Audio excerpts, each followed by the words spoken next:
Yellowstone National Park is the oldest national park in all of the United States of America, and even considered the oldest national park in the world. Ulysses S. Grant, the 18th President of the United States, signed the law to make Yellowstone a national park on March 1st, 1872.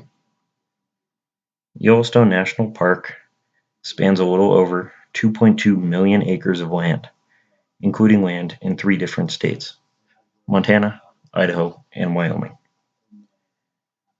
Yellowstone National Park is best known for 2 main attractions: a diverse wildlife and Old Faithful Geyser.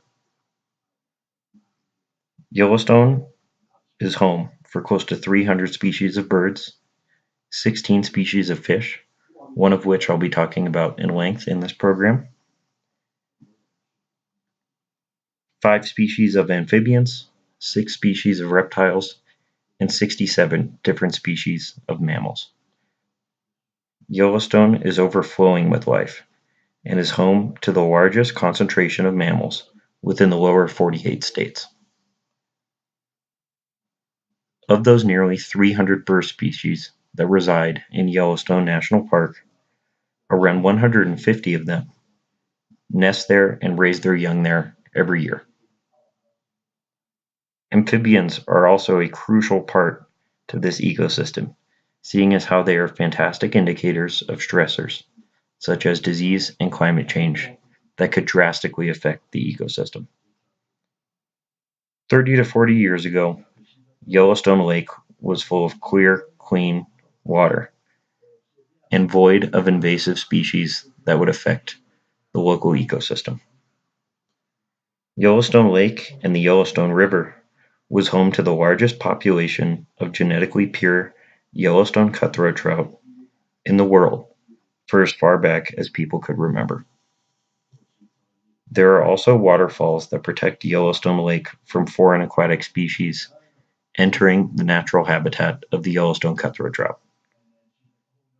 The Yellowstone cutthroat trout only spawns in tributaries along Yellowstone Lake, making themselves very prone to attack from birds and bears that feed on the native species for their food source.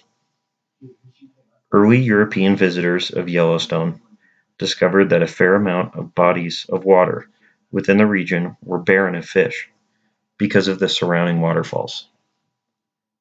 Those early European settlers were also depending on those waterways to be filled with fish for a food source as well. Foreign species of fish were introduced around 1900. Those species were rainbow trout, brook trout, and lake trout. Brown trout were also introduced, but at a later date. Sometime around the 1990s is when the lake trout started to become a major issue for the native Yellowstone cutthroat trout. One of the major reasons for the lake trout becoming a huge issue for the Yellowstone cutthroat trout is their difference in spawning methods or patterns. As I said earlier, Yellowstone cutthroat trout always spawn in Yellowstone Lake tributaries, making it easy for predators to pick them off for their food source, especially bears and birds within the area. The lake trout, on the other hand, exclusively spawns within the confines of Yellowstone Lake, making it much more difficult for predators to find them as prey. The lake trout also spawn at a much deeper depth of water than the native Yellowstone cutthroat trout, making it that much more difficult for bears and birds to target them for prey. From early stages of life for both species, they compete to feed on underwater insects and invertebrates. But when lake trout hit the age of around 4 to 5 years old and start getting much bigger, they will switch their feeding focus to other fish, such as the Yellowstone cutthroat trout, rainbow trout, brown trout, brook trout, and sometimes even other lake trout. The National Park Service in recent times have been making efforts to eradicate the invasive lake trout so that the Yellowstone cutthroat trout species could make a comeback to what they once were. The National Park Service has estimated that they have killed more than 2 million individual lake trout within Yellowstone Lake. After they kill the lake trout, they will release the dead fish into the lake, allowing them to sink to the bottom to decompose and be a food source for bottom feeders and release that nutrients back into the lake. It is required when catching a lake trout in Yellowstone National Park while fishing that you keep that fish and kill it because of what it is doing to the native species and ecosystem.